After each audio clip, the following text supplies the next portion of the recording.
The logic behind this perspective really comes from Joy's law. Bill Joy really stated this back in the 90s.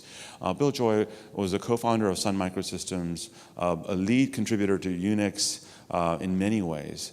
And he says things that, when I show this to executives at the business school, they sort of shudder. Like, how could it be that no matter who you are, most of the smartest people work for someone else?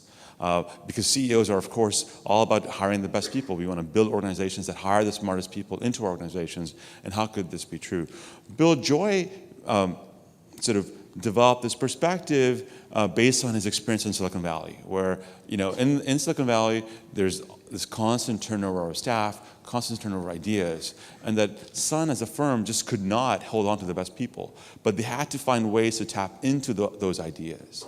And so this is the perspective behind it. I'm going to make this real for you. I'm going to show you one really smart person. He's certifiably smart. This is, if the slide works. This is Professor Bob Langer. He's at MIT. He's an institute professor, which means that he's one of only 12 professors at MIT that report directly to the president.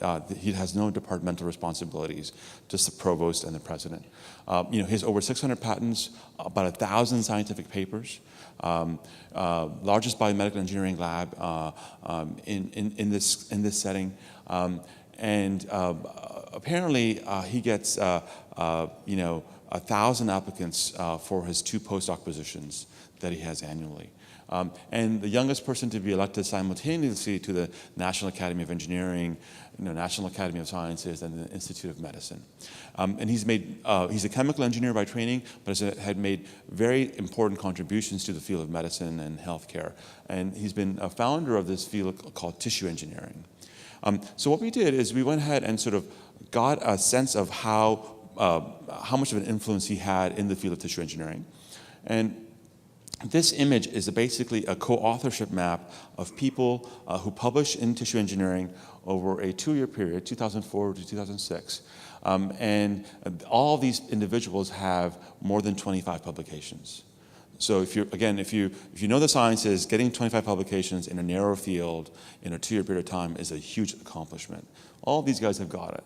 Right? And what you see is that Bob, in the center here, the size of the diameter represents the number of publications. Is also, not only does he is in this elite league, but he's also connected to other more prolific co-authors as well. So he's at the center of the node. So if you were NASA and you were saying, we're going to do tissue engineering work in space, you'd probably go to Bob, right? And say, I want to work with Bob Langer. But if you sort of examine the entire knowledge domain and how broad and wide it is, the picture you get is this smear. So this represents 6,000 articles by 17,000 authors in the same 2-year period. Okay? So there's an explosion of knowledge just in this one narrow field of tissue engineering. This data arrives from PubMed. So we just extracted PubMed data based on mesh terms as well as from abstracts, right? And so Bob's still the center of the field, but there are many other folks around here that will also have knowledge which Bob just won't have access to. And on average, you probably want to go to Bob, but there may be many circumstances where other people may have knowledge. And the question becomes, how do we organize ourselves to get access to this knowledge? It's a real challenge. And the reason behind this, the causal explanation for Joy's law, is not that our HR departments are really bad and we do bad hiring. It's just that that knowledge itself, the nature of knowledge is that it's unevenly distributed in society. Okay, this is an insight from Hayek back in the 40s to sort of argue for the market economy and why a market economy works. So he came up with this insight. Work by Eric von Hippel at MIT showed that in fact knowledge is also sticky, that the locus of innovation shifts to where knowledge is the most stickiest. So for instance, in the field of medicine, what we find is that oftentimes doctors out-innovate firms when it comes to medical devices, medical techniques, medical approaches. And the reason is that the doctors encounter the problems well ahead of any manufacturer. And what that means is that they encounter the problem, they have high incentives to get the problem solved. They typically can't convince firms to create devices to solve those problems, so they'll do it themselves first. And then firms come later on and figure out how to appropriate the technology, license it, sometimes copy it, or the doctors may themselves create firms around it. But the first locus of innovation around many fields tends to be users. And this sort of helps explain why we have sort of Joy's law taking hold. Both this uneven distribution of knowledge and also the fact that the knowledge is the most stickiest. So what happens in innovation? In innovation, what we want to worry about is we want to go after extreme values. We want the solution that is the best, that's going to outperform all other solutions. So if you were to think about a perspective where the x-axis here is the value of innovation outcomes, right? So let's say you had 5 teams go after trying to solve a problem. What you care about is the one that gets the extreme value, the most highest value. You don't really care about the rest of the distribution, you care about the extreme value. And the reason why you care about the extreme value is that, in fact, this is going to be the most high-performing solution. But oftentimes, in order for you to get this distribution, right, you have to take multiple attempts. And remember, the average is here. So if you had just had one team participate, you'll get, up here somewhere in the 20 range. But extreme is only going to come around if you make multiple attempts. Okay, so this is what happens, and the legacy of NASA when we were doing this space program, and we had actually 2.5% to 5% of our GNP devoted to getting to the moon. The history shows that in fact for each major subsystem there were 4 different independent contractors working independently to solve the problem. And then NASA would pick the best winning solution amongst those 4 and then move on and then move on and then move on. That was the only way we could actually get to the moon in 10 years. It was a huge feat of engineering, but it was also a huge feat of technological management, because they realized that if you just make bet on one person or one team, we're gonna get the average outcome. And getting to the moon probably requires us to have the extreme outcomes. So that's the first perspective for you to take as to how the innovation process works. The second perspective is that there are 2 major operations that go on within an innovation process. One is you have to generate many ideas, and the second is you have to select the ideas. You need knowledge to generate a diversity of ideas, and you need also a knowledge to select the best one. You need both of those things. So innovation is as much a knowledge problem, finding the right knowledge, generating the right knowledge, and also selecting basis on what you know, as much as it is how you organize yourself. And so those 2 things come head to head, and when we start thinking about a distributed innovation process, when we start thinking about using contests, when we start thinking about using communities to solve our problems. So what we see are that there's these 2 canonical ways to organize innovation externally. One is through competition. So you've heard about incentive, you've heard about top coder, and the whole notion here is that when the innovation problem requires a diversity of approaches, when you want many multiple perspectives on the problem, you can organize a competitive system. The contributions tend to be substitutes. The agreements to work together are sort of arm's length, contractual relationships, and the external innovators tend to be competitive, of course. And they're driven by what we call extrinsic motivations, things like getting the award money or signaling their talent. The other approach, which was sort of made famous by the open source software movement, is a collaborative approach. Here, and Pascal is going to spend some time talking about that in depth from the Mozilla point of view, Firefox point of view. In the collaborative perspective, here the innovation problem requires sort of cumulative knowledge building, right? You need lots of different bits of knowledge put together. The contributions that come in are sort of, you mix and match various contributions, or you cumulatively build on many ideas. The norms tend to be informal and sort of norms-based for governance. The external innovators are cooperative, of course, and then they're driven by both intrinsic motivations, the love of the work itself, the enjoyment of the process itself, as well as extrinsic motivations. They need that software to do something as well. And those 2 things come together in a collaborative setting. Now, what's interesting is that all of these 2 things are canonical. What happens is that in platforms that are competitive platforms, like Innocentive, like Topcoder, there's a massive substrate of a collaborative community as well. So the folks may compete on one level, but they also want to have community. They also want to interact with each other and with the platform sponsor. And in collaborations like open source, there's a lot of kumbaya handholding, but it's also a massive competition as well. There's a lot of big egos at stake, people competing to be the top dog in the community and to also get status and get other rewards. So these tend to be either, while they are separate analytically, they tend to be quite meshed together when we see them in real lives. And we see many firms using both communities and competitions to organize external innovation. A great example that I often use is SAP.